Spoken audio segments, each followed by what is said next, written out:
السلام علیکم. اب جو ہے زینب جو ہے وہ تھوڑی سی سورہ رحمان کی جو ہے تھوڑا پڑھیں, ٹھیک ہے؟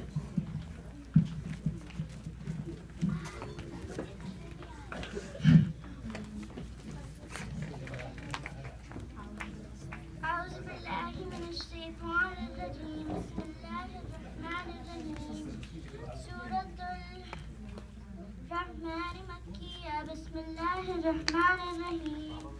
الرحمن علم القرآن خلق الإنسان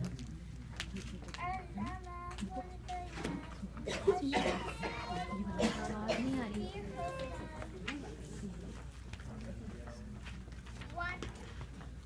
البيان. والنجم والشجر يسجدان والسماء رفعها ووضع الميزان ألا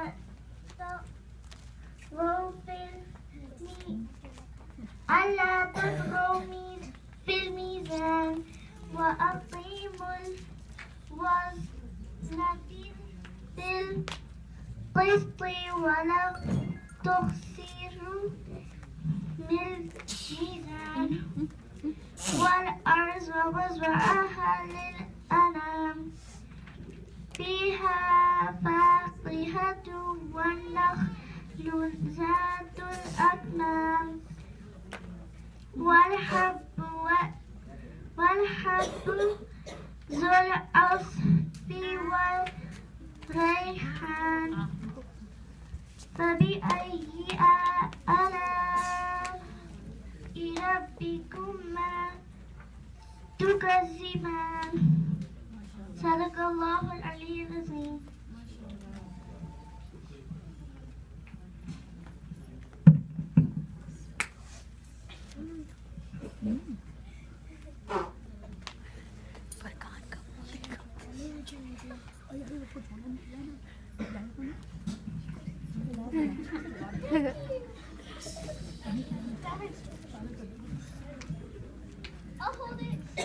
فرقان جو ہے وہ اسلامین کے تھوڑے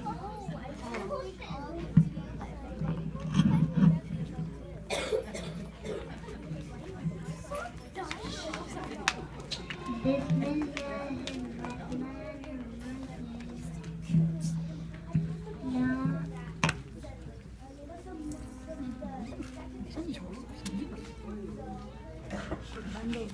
کیا کریں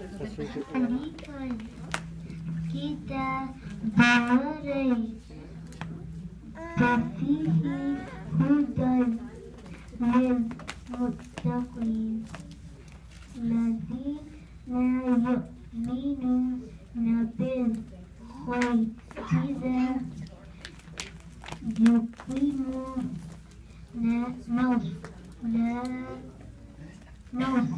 الصلاة ومما رزقناهم ينفقون والذين يؤمنون بما أنزل إليك وما أنزل من قبلك وبالآخرة هم يوقنون. صدق الله العلي العظيم.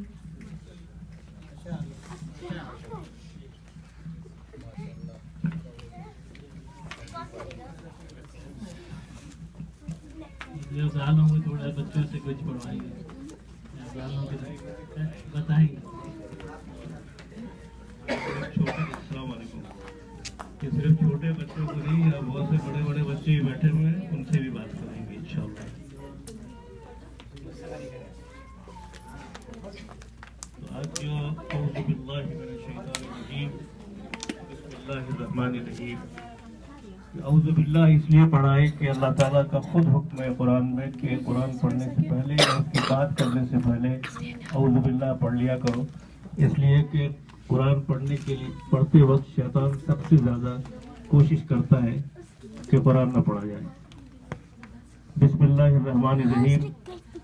अल्हम्दुलिल्लाह, हम सब कुरान की अहमियत को जानते हैं, अहमियत देते हैं, और उसके लिए ज़रूरी है कि आज के इस मौके पर कुछ ऐसी बातें ज़हन नशीन कर ली जाएं जिनको जानने के लिए और जिनको समझने के लिए हम सब यहाँ जमा हुए हैं।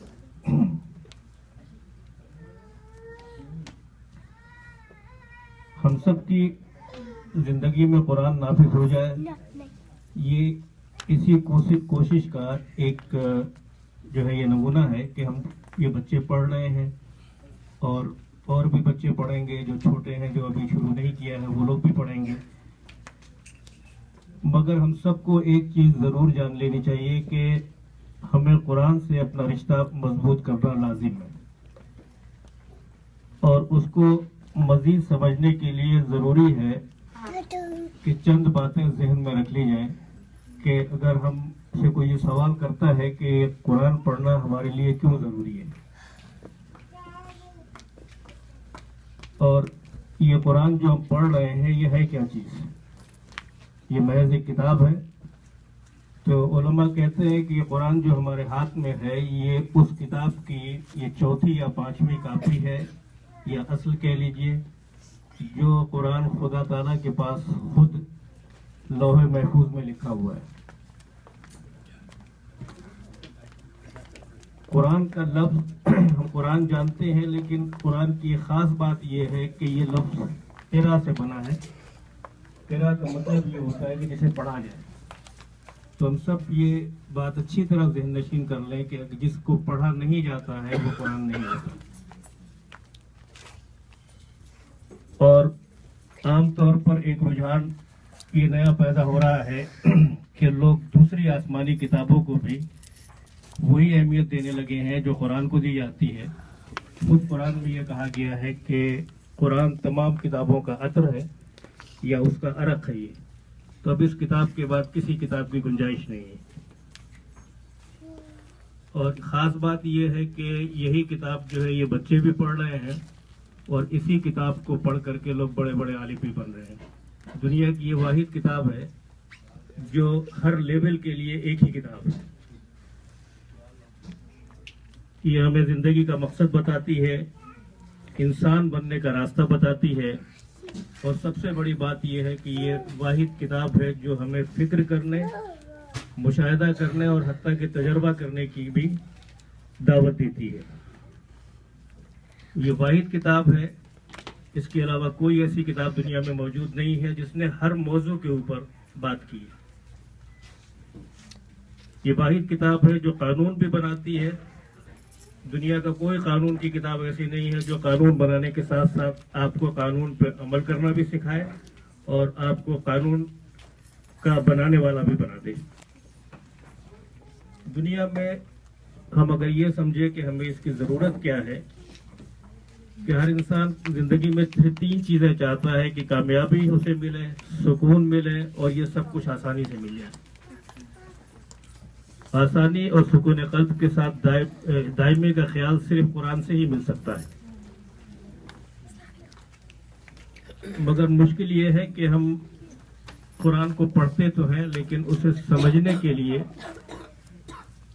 ज़रूरी होता है कि जो चीज़ें अल्लाह ताला की बताई हुई है, कि चूँकि किताब उसकी है तो किस तरह इसे समझा जा सकता है, इसे समझना भी ज़रूरी है।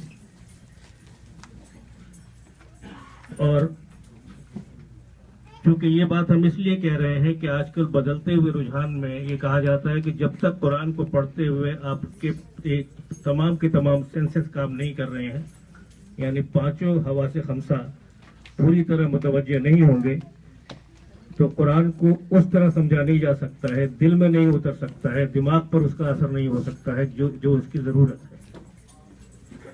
यानी सेल फोन में अगर को कुरान को लगा करके अगर आप लेट करके सुन रहे हैं, और अगर उसी कुरान को आप कुरान में नमाज में खड़े होकर के पढ़ रहे हैं, تو دونوں کی سمجھنے اور اس کو دل میں اترنے میں فرق ہوتا ہے. ایسا